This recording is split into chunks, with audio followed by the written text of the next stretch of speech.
안녕하세요. 오늘은 사도행전 21장 27절부터 40절까지 말씀 함께 나누겠습니다. 여러분, 어제 우리는 바울이 예루살렘에 도착해서 성전에 들어가 정결례를 행하는 것을 보았습니다. 이것은 교회의 하나됨을 위해서, 교회의 분열을 막기 위해서 자기 자유를 내려놓고 예루살렘 교회 지도자들의 제안을 따른 것이죠.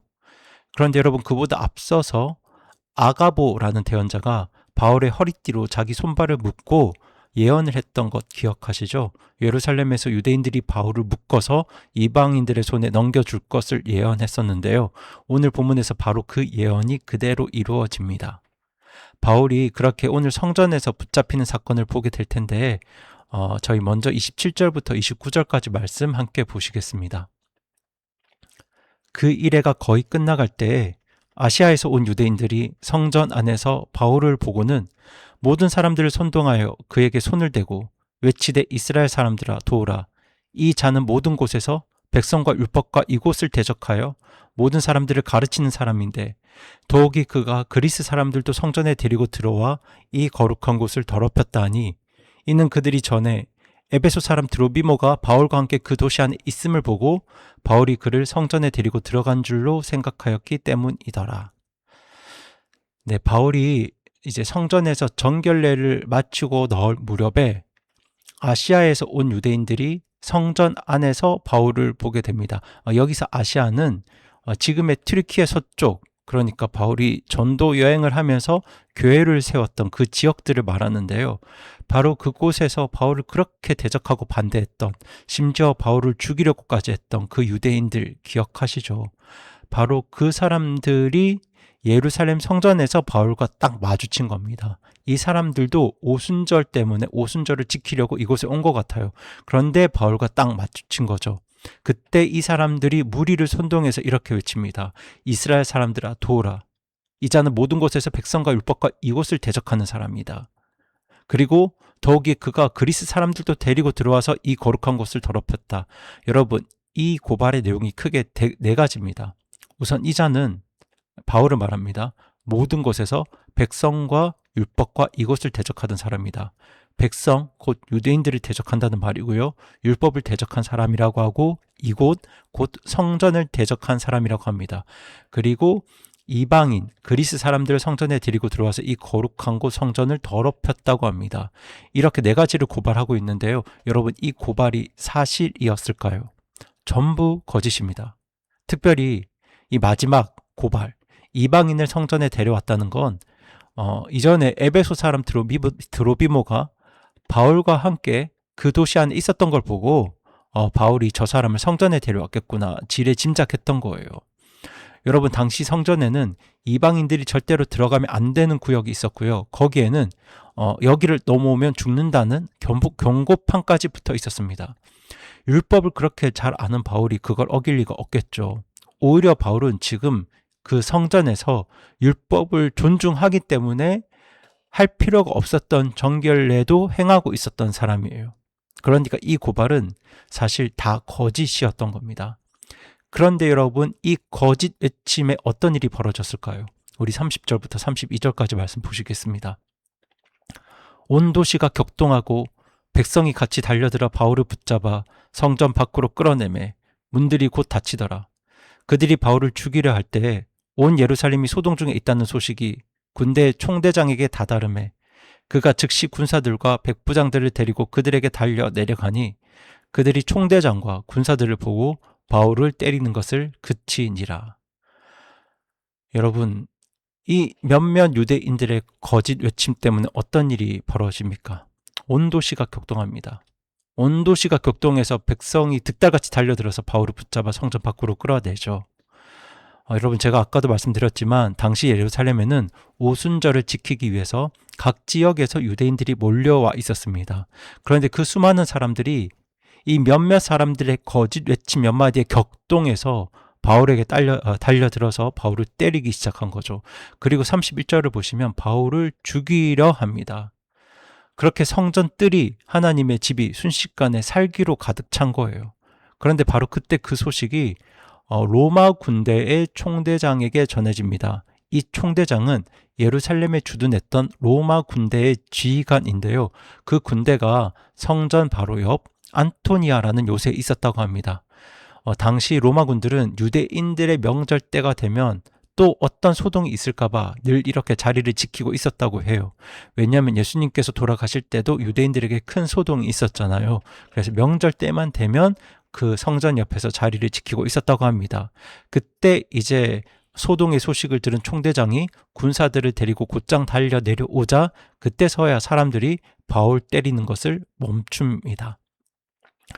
그럼 저 이어지는 33절에서 36절까지 말씀 보시겠습니다. 그때 총대장이 가까이 가서 그를 붙잡은 뒤 두 사슬로 결박하라고 명령하고는 그가 누구며 무엇을 하였느냐고 다그쳐 물었는데 무리 가운데 어떤 사람들은 이것을 외치고 어떤 사람들은 저것을 외치므로 총대장이 소동으로 인해 확실한 사실을 알 수 없어 그를 성체 안으로 옮겨가라고 명령하니라. 그가 계단 위에 왔을 때 사람들의 폭력으로 인해 군사들에게 들려가니 이는 백성의 무리가 뒤를 따르며 그를 없애버리라 하고 외쳤기 때문이더라. 네, 제가 36절까지 읽는다고 말씀드렸죠. 여러분, 총대장이 이제 바울에게 다가가서 그를 두 사슬로 결박하라고 명령합니다. 아가보가 예언했던 그 일이 그대로 일어나죠. 유대인들이 바울을 묶어서 이방인들의 손에 넘겨줍니다. 그렇게 지금 바울은 유대인들에게 붙잡혔다가 로마 사람 곧 이방인의 손에 결박당하는데요. 그런데 그때 총대장이 이 자가 무엇을 했느냐 물어봐도 사람들의 대답이 다 다릅니다. 보세요. 다 다르죠. 어떤 사람들은 이것을 외치고 어떤 사람들은 저것을 외칩니다. 어떤 사람은 바울이 이걸 잘못했다 하고 어떤 사람들은 바울이 저걸 잘못했다 합니다. 그런데 제각기 외쳐대는 주장이 다 달라서 바울이 무엇을 잘못했는지 확실히 알 수가 없었어요. 그래서 이 총대장은 바울을 요새 안으로 옮기라고 했는데 계단에 이르자 사람들의 폭력이 어찌나 심한지 이제 군사들은 바울을 어떻게 옮깁니까? 그 폭력으로 인해 군사들에게 들려갑니다. 네, 이 군사들이 바울을 번쩍 들어서 옮겨야 했습니다. 이 오히려 로마 군인들이 사실 바울을 지켜주고 있는 거죠. 그런데 그 뒤로 무리가 따라오면서 지금 뭐라고 외칩니까? 그를 없애버려라. 네, 그를 죽이라는 말이죠. 그런데 여러분, 이 외침 낯설지가 않으시죠? 예수님을 십자가에 못 박아 죽여라 했던 바로 그 무리가 지금 바울을 없애버려라, 죽여라 이렇게 외치고 있는 겁니다. 그리고 여러분, 사실 바울 자신도 옛날에 스데반을 돌로 쳐 죽일 때 똑같이 거짓 고발이 스데반에게 쏟아지는 걸, 그렇게 스데반이 죽는 걸 바로 곁에서 지켜본 사람이었잖아요. 그러니까 여러분 보이시죠? 다 똑같습니다. 지금 상황이 다 똑같아요. 거짓 고발, 성난 군중들 없애버려라, 죽여버려라는 그 외침. 그러니까 바울은 지금 예수님이 걸으셨던 그 길, 스데반이 걸었던 그 길을 자기도 지금 그대로 따라 걷고 있는 겁니다. 그럼 저희 이제 37절부터 40절까지 말씀 보시겠습니다. 바울이 성차 안으로 끌려 들어갈 때 총대장에게 이르되 내가 당신에게 말해도 되느냐 하니 그가 이르되 내가 그리스 말을 할 수 있느냐? 너는 이전에 소동을 일으켜 살인자 4,000명을 이끌고 강요로 들어간 그 이집트 사람이 아니냐 하므로 바울이 이르되 나는 길리기아의 도시 다소 출신의 유대인인 사람으로 결코 미천하지 않은 도시 시민이니 간청하건대 내가 백성에게 말하도록 허락하라 하매 총대장이 그에게 허락하므로 바울이 계단 위에 서서 백성에게 손짓을 하여 매우 조용하게 한 뒤 그들에게 히브리 말로 말하여 이르니라. 여러분, 그렇게 죽을 뻔했던 바울이 겨우 그 무리에게서 빠져나와서 요새 안으로 끌려 들어가는데요. 죽을 뻔하다가 겨우 목숨을 건진 그 순간에 바울이 지금 총대장에게 뭐라고 말하고 있습니까? 내가 당신에게 말해도 되느냐? 제가 말 좀 해도 되겠습니까? 이렇게 이야기합니다. 여러분 좀 이상하시죠? 이상하지 않습니까? 여러분, 이런 상황에서 보통 사람 같으면 제발 좀 살려주세요. 저 사람들 앞에서 저를 좀 제발 좀 보호해 주세요. 이렇게 말할 텐데 바울은 아주 정중하게 제가 말씀 좀 드려도 되겠습니까? 이렇게 말하는 거예요. 그것도 그리스 말로 아주 정중하게 말을 거니까 이 총대장이 깜짝 놀랍니다. 사실 저희가 38절을 봐도 알 수 있겠지만 이 총대장은 바울을 이집트 사람으로 착각했어요. 얼마 전에 어떤 소동을, 반란을 일으켜서 4,000명을 이끌고 광야로 도망쳤던 이집트의 반란 주동자쯤으로 오해하고 있었거든요. 그런데 바울이 아주 정중하게 그리스 말을 하니까 너가 그 이집트 사람이 아니냐 하고 묻는 거예요. 그때 바울이 자기 신분을 밝힙니다. 나는 길리기아의 도시 다소 출신의 유대인인 사람으로 결코 미천하지 않은 도시 시민입니다. 여기서 결코 미천하지 않은 도시 시민이라는 말은 제가 로마 시민입니다. 이거를 이렇게 둘러서 이야기하고 있는 거예요. 그러니까 간청하건대 내가 백성에게 말할 수 있도록 허락해 주십시오. 이렇게 부탁하고 있는데요. 여러분 지금 바울이 뭘 부탁하고 있는 줄 아십니까? 방금 전까지 자기를 때리고 자기를 죽이려 했던, 그렇게 자기를 없애버리라 외쳤던 바로 그 사람들에게 제가 제발 좀 말좀하게 해주세요. 그들에게 말할 수 있는 기회를 주십시오. 이렇게 청하고 있는 겁니다. 그런데 여러분, 바울이 지금 무슨 말을 하려 하는지 예상이 되시죠? 바울이 뭘 전하려 했을까요? 복음을 전하려 합니다. 지금 이 상황에서 복음을 전하기 위해서 말할 수 있는 기회를 달라고 총대장에게 부탁하고 있는 거예요. 나를 죽이려던 그 무리에게 복음을 전하게 해달라고 부탁합니다. 그리고 그때 총대장이 허락하자 바울이 계단 위에 서서 손짓을 해서 무리를 조용하게 한 뒤에 그때 히브리 말로, 자기 민족의 말로 뭘 전하기 시작했을까요? 복음을 전하기 시작합니다.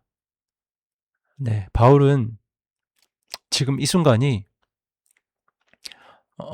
자기 목숨의 어떤 생명의 경각이 달린 위기의 순간이 아니라 잃어버린 내 동족에게, 예수님을 알지 못하는 나의 동족에게 복음을 전할 수 있는 그 기회의 순간으로 여겼던 거예요.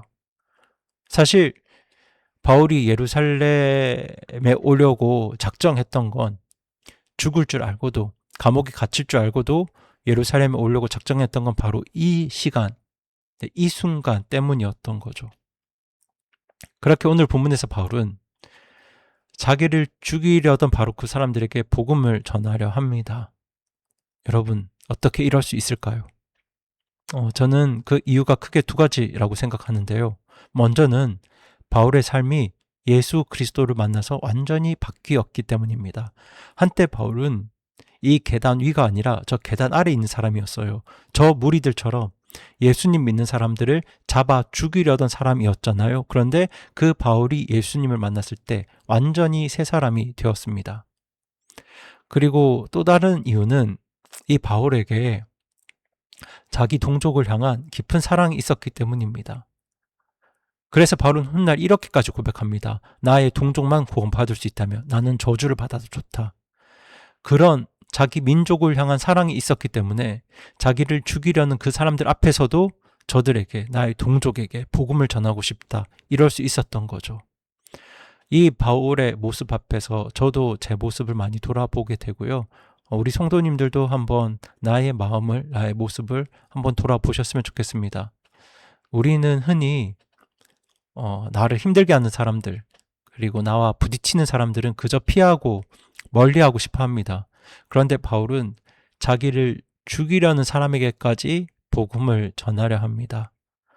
여러분, 예수님 만나서 새 사람이 된 성령님을 모신 우리 안에도 이런 마음이 자라날 수 있었으면 좋겠습니다. 그렇게 내가 서 있는 어떤 자리에서도 한 영혼을 향한 그 사랑으로, 주님의 마음으로, 주님의 사랑으로 복음 전할 수 있는, 예수님 전할 수 있는 저와 여러분이 되었으면 좋겠습니다. 그럼 이 시간 함께 기도하시겠습니다. 하나님 아버지, 바울은 자기를 죽이려던 그 사람들 앞에서도 복음 전할 수 있기를 간절히 원했습니다. 예수님을 만나서 완전히 변화된 새 사람이 되었기 때문에, 그리고 또 잃어버린 영혼을 향한, 자기 민족을 향한 깊은 사랑이 있었기 때문에 죽음의 자리조차 복음 전할 수 있는 기회로 여겼습니다. 주님, 저희들에게도 그 마음을 허락해 주시기를 간절히 기도드립니다. 저희를 힘들게 하는 사람, 저희와 부딪히는 사람조차 그들을 피하고 밀어내는 것이 아니라 한 영혼으로 사랑하면서 귀하게 여기면서 복음을 전하려는 마음을 저희에게 허락해 주시옵소서. 그렇게 바울이 예수님의 길을 따라갔던 것처럼 저희도 주님이 가신 그 길을 주님의 마음으로 주님의 사랑을 품고 따라갈 수 있도록 주님 저희 삶 가운데 역사해 주시옵소서. 이 모든 말씀 우리 주 예수님의 이름으로 기도드립니다. 아멘.